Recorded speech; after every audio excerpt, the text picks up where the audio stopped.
नमस्कार प्रिय अभ्यर्थियों, मैं आप सभी का BL ट्रिक यूट्यूब चैनल पर हार्दिक स्वागत करता हूं। तो चलिए साथियों, करते हैं आज की सेशन की शुरुआत। बहुत ही महत्वपूर्ण प्रश्नों के साथ आज की अपनी ये सीरीज चलने वाली है। आप ध्यानपूर्वक सुनिए और प्रश्नों का उत्तर देने की कोशिश कीजिए। और आप चैनल पर नए हो तो एक बार सब्सक्राइब ज़रूर कर लें ताकि आने वाली वीडियो की नोटिफिकेशन आपको मिलती रहे। और हाँ, आपको बता दूं कि आपके मन में कोई भी BSTC के बारे में क्वेश्चन है तो आप पूछ सकते हो। तो चलिए करते हैं आज के सेशन की शुरुआत पहले प्रश्न से। पहला प्रश्न है अपनी स्क्रीन पर। राजस्थान का खजुराहो किस मंदिर को कहा जाता है? भाई आपको बताना है राजस्थान का खजुराहो किस मंदिर को कहा जाता है। ये ऑप्शन आपके सामने है, अब बताने की कोशिश करें। ऑप्शन है विरात्रा माता का मंदिर, ऑप्शन है पार्श्वनाथ मंदिर, हल्देश्वर महादेव मंदिर, किराडू का मंदिर। बताएं ज़रा, उत्तर कमेंट बॉक्स में देने की कोशिश करें। भले ही गलत हो जाए लेकिन एक दिन अपने सही ज़रूर होंगे। बताएं भाई, राजस्थान का खजुराहो किस मंदिर को कहते हैं? अगर मैं साथियों इसके राइट आंसर की बात करूं तो इसका राइट आंसर है किराडू का मंदिर, यानी ऑप्शन नंबर डी इसका राइट आंसर है। बहुत ही महत्वपूर्ण प्रश्न है। चलिए अगले प्रश्न की ओर। अगला प्रश्न अपनी स्क्रीन पर ये लो। किस स्थान को मारवाड़ का लघु माउंट आबू कहा जाता है? भाई मारवाड़ का लघु माउंट आबू किस स्थान को कहा जाता है? क्या लघु माउंट आबू?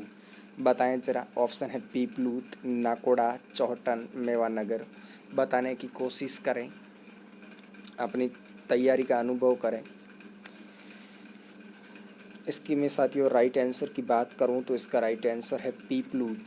क्या पीपलूत? पीपलूत कौन से ज़िले में है? बाड़मेर ज़िले में स्थित है भाई पीपलूत।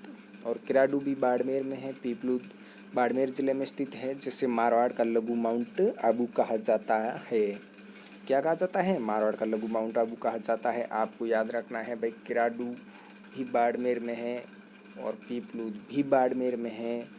पीपलूत को लघु माउंट आबू कहा जाता है। चलिए अगले प्रश्न की ओर। अगला प्रश्न अपनी स्क्रीन पर है, ये लो। अगला प्रश्न ये लो। कौन से जिले में राज्य का पहला लिग्नाइट आधारित बिजली घर स्थित है? क्या भाई बिजली घर स्थित है? आपको प्रश्न पूरा नहीं दिख रहा है, अब दिख रहा है। बिजली घर, लिग्नाइट आधारित राज्य का पहला बिजली घर कौन से जिले में है? ऑप्शन है जैसलमेर, बाड़मेर, जोधपुर, पाली। बताने की कोशिश करें साथियों। आवाज़ मेरी ठीक नहीं आ रही होगी क्योंकि थोड़ा सा जुकाम है, इसलिए बताने की कोशिश करें साथियों। ऑप्शन है जैसलमेर, बाड़मेर, जोधपुर, पाली।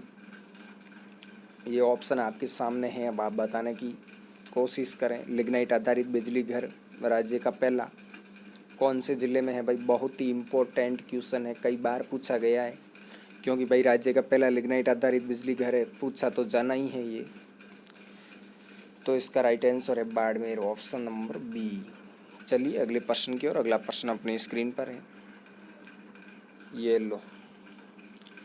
बाड़मेर का कौन सा कुआं रेगिस्तान का जल महल कहलाता है? बताएं भाई, कौन सा कुआं रेगिस्तान का जल महल कहलाता है? वन लाइनर क्वेश्चन है साथियों, हंसते हंसते याद हो जाएंगे आप। बड़े आराम से क्वेश्चनों को पढ़िए और आंसर देने की कोशिश कीजिए, याद हो जाएंगे। ऑप्शन है नाकोड़ा का कुआं, बाटाडू का कुआं, किराडू का कुआं, कवास का कुआं।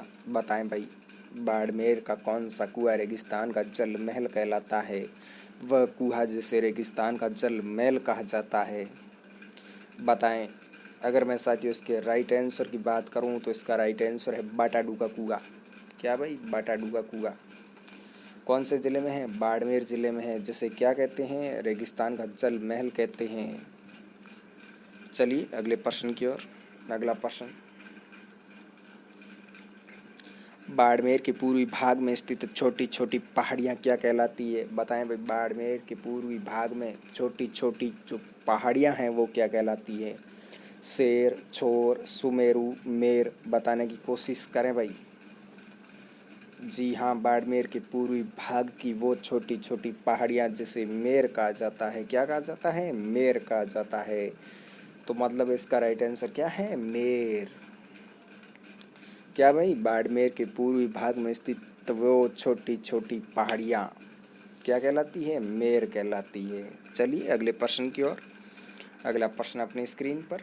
ये लो भाई, बहुत ही इम्पोर्टेंट क्वेश्चन है साथियों, कई बार पूछा गया है। आप कोई भी पेपर उठा के देख लेना। रूमा देवी किस कार्य में प्रसिद्ध है? या तो इनका कार्य पूछा जाता है या इनका जिला पूछा जाता है। कौन से जिले से संबंध रखती है भाई रूमा देवी? ऑप्शन है घूमर नृत्य में, ऑप्शन है चरी नृत्य में, ऑप्शन है कांच की कसीदाकारी में, ऑप्शन है लोकगीत गायिका में। बताएं। इसका तो उत्तर आपको कमेंट बॉक्स में देना ही देना है। अगर मैं साथियों इसके राइट आंसर की बात करूं तो इसका राइट आंसर है कांच की कसीदाकारी में, यानी option number C. Ruma Devi किस कार्य में प्रसिद्ध है? कांच की कसीदाकारी में। और इनका संबंध बाड़मेर से है। किस जिले से है भाई? बाड़मेर से। बाड़मेर से भाई। चलिए अगले प्रश्न की ओर। अगला प्रश्न, सिवाना दुर्ग का निर्माण किसने करवाया था?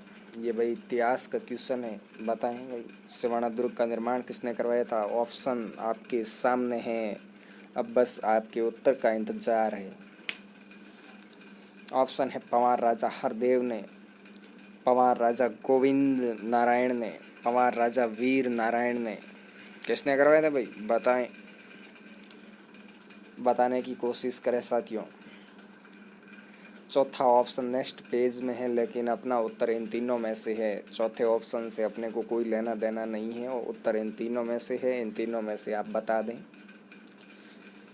अगर मैं साथियों इसके राइट आंसर की बात करूं तो इसका राइट आंसर है पंवार राजा वीर नारायण, यानी ऑप्शन नंबर सी इसका राइट आंसर है। चलिए अगले प्रश्न की ओर। अगला प्रश्न ये लो अपनी स्क्रीन पर। सिवाना दुर्ग का पहला साका कब हुआ था? सिवाना का पूरा इतिहास, 3-4 क्वेश्चन है आपके सामने भाई सिवाना के बारे में। सिवाना दुर्ग का पहला साका कब हुआ था? 1301, 1303, 1308, 1311 कब हुआ? बताएं। अगर मैं साथियों इसके राइट आंसर की बात करूं तो इसका राइट आंसर है 1308। कब? 1308। 1308 में क्या हुआ था? सिवाना दुर्ग का पहला साका हुआ था भाई। कब? 1308 में। सिवाना दुर्ग का निर्माण किसने करवाया था? वीर नारायण पंवार राजा ने करवाया था भाई। चलिए अगले प्रश्न की ओर। अगला प्रश्न ये लो, सिवाना दुर्ग में दूसरा साका किस मुगल शासक के आक्रमण के समय हुआ था? किस मुगल शासक के आक्रमण के समय हुआ? बताएं भाई। हुमायूं, अकबर, जहांगीर, शाहजहां। उत्तर देने की कोशिश करें। इतिहास के क्वेश्चन हैं, अपने को इतिहास याद रखना है, भूलना नहीं है। चलिए इसके राइट आंसर की बात करते हैं भाई। इसके राइट आंसर की बात करूं तो इसका राइट आंसर है अकबर, ऑप्शन नंबर बी। क्या? Option number B. चलिए अगले प्रश्न की ओर। अगला प्रश्न है अपनी स्क्रीन पर, किस त्योहार के अवसर पर इलोजी की सवारी निकाली जाती है भाई? इलोजी की सवारी किस त्योहार के अवसर पर निकाली जाती है? ऑप्शन है होली, दीपावली, दशहरा, गणगौर। उत्तर देने की कोशिश करें साथियों। अगर इसकी मैं राइट आंसर की बात करूं तो इसका राइट आंसर है होली। क्या? होली। होली पर क्या निकाली जाती है? इलोजी की सवारी निकाली जाती है। कब? होली पर। तो चलिए साथियों, आज के सेशन को अपन यहीं समाप्त करते हैं। मिलते हैं अगली क्लास में। और अभी तक आपने चैनल को सब्सक्राइब नहीं किया है तो ज़रूर कर लें, ताकि आने वाली हर वीडियो की नोटिफिकेशन आपको मिलती रहे, आप अपनी तैयारी को अच्छा बना सके। All the best. धन्यवाद। मिलते हैं नेक्स्ट सेशन में। खुश रहिएगा, हंसते रहिएगा।